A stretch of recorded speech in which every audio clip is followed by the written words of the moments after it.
Many times we kill our lives, or we kill the opportunity to live well, because we are not able to correctly read what time is asking of us. Why is that? Everyday time will ask something of us, and it is this attentive look that gives us this condition, this clarity, to perceive what is really calling for my name today, what is really calling for me today, what is the reality today that cannot be postponed.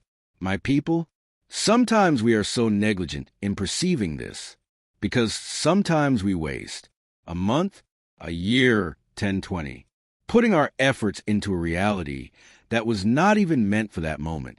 And that is why it is so interesting for us to develop the ability to say no and say yes, because this is a skill that only maturity brings us. Because sometimes, because we are immature, we do not even know how to say no. We do not know how to look at the urgencies of time, so we live to please others. Before pleasing others, you need to perceive what the other person wants. Life is asking of you, because not always what the other person wants. What you can do to please the other person. Is it in line with what life is asking of you? Even if we grow, we have to have the courage to cut. Many, many things. The sacred scripture says, a time to kill, a time to give birth. Everything depends on perception. Sharp, which we need to have to look at the present moment and discover what really deserves our commitment. How many times in my life have I put my effort in the wrong place, in the wrong issue, and then there is no way to be happy? There is no way for me to discover contentment, knowing that my effort was not where I should have put it. There is no possibility of me feeling fulfilled, of feeling good about my choices, because what is going to make me feel good? It is looking at the context of my choices and being comfortable with what was chosen. It is interesting because sometimes our way of living deprives us of even this perception. We are very strange to ourselves. Isn't it strange to the other? Is not strange to ourselves. Strangers to ourselves. The body needs a soul. Yes, I need sustenance for my body. I need to give meaning to my matter. I need to put soul into everything that is me, even in the house where I live. And life has taught me that the house is not a cluster of walls. The house is a feeling that occurs to me. It is not just a material construction. No, when I enter those walls that I built with my work, there I identify the soul that sustains me. It is a feeling that occurs to me. I am sure that we all experience this when we open the door of the house. When we enter, it is a good feeling that occurs to us. Is this soul? It is when the matter is full of meanings. It is when we begin to attribute a meaning that goes beyond the walls, the furniture, the roof or the slab, the garden. It is with the entrance gate. It is a feeling that now. And it is interesting that the quality of our life depends on and is closely linked to our ability to deposit soul in things. I am not talking about that soul, of the deepest meaning of our life, of the spiritual dimension that the grandson that connects me with eternity. No, I'm talking about everything I've lived. And what does matter make sense? That gives meaning to what is material.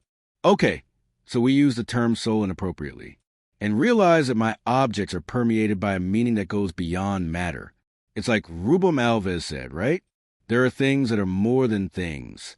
They are things that make us remember. This is becoming a sacramental.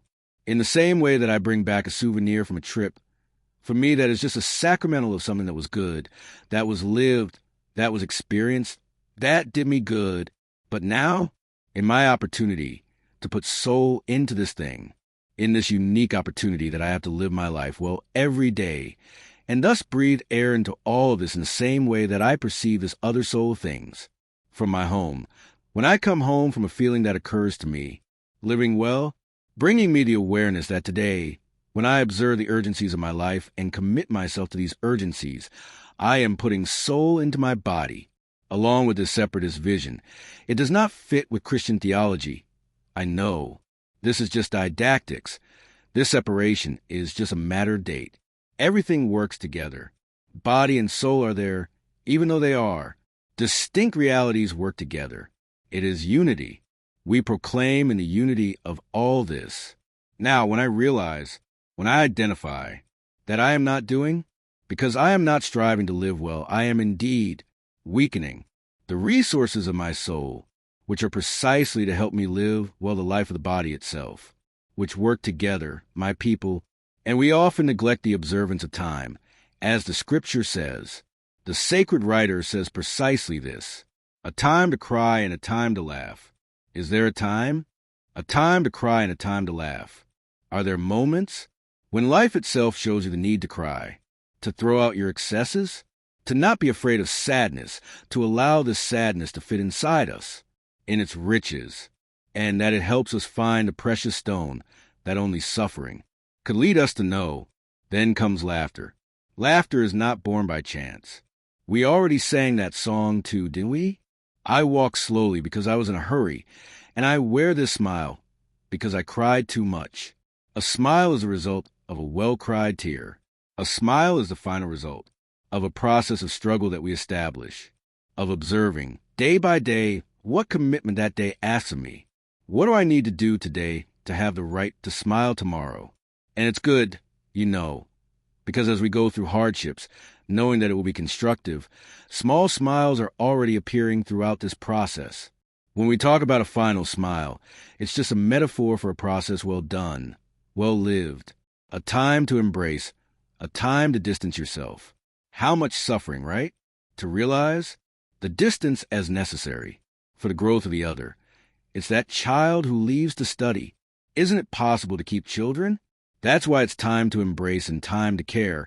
It's time to be together, and there will come a time when this distance will be necessary for the course of life itself. Then we'll come back. But at first, we need the distance. It's urgent today. The time has come.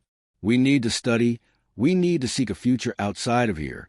My people, when we observe the movement of time and its urgencies, we enter into the context of an inalienable wisdom, our human fulfillment. The time to tear, the time to sow.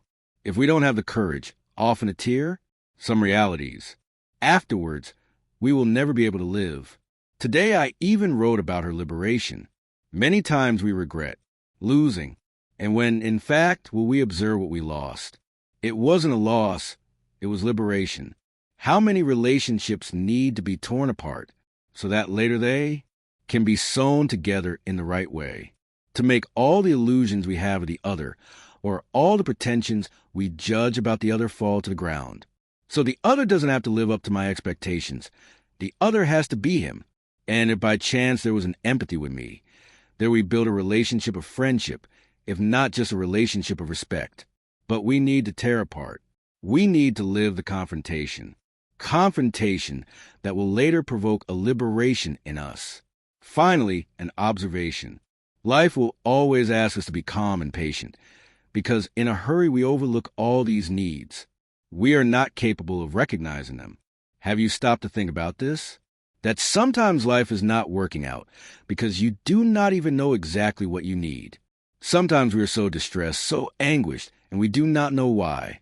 Did we fail to reach the key point? Did we fail to discover the nerve center there? Where's the conflict really starting? Of patience. We do not even have the patience to find out. What is causing us anguish is our haste. It is a strange life that we are living.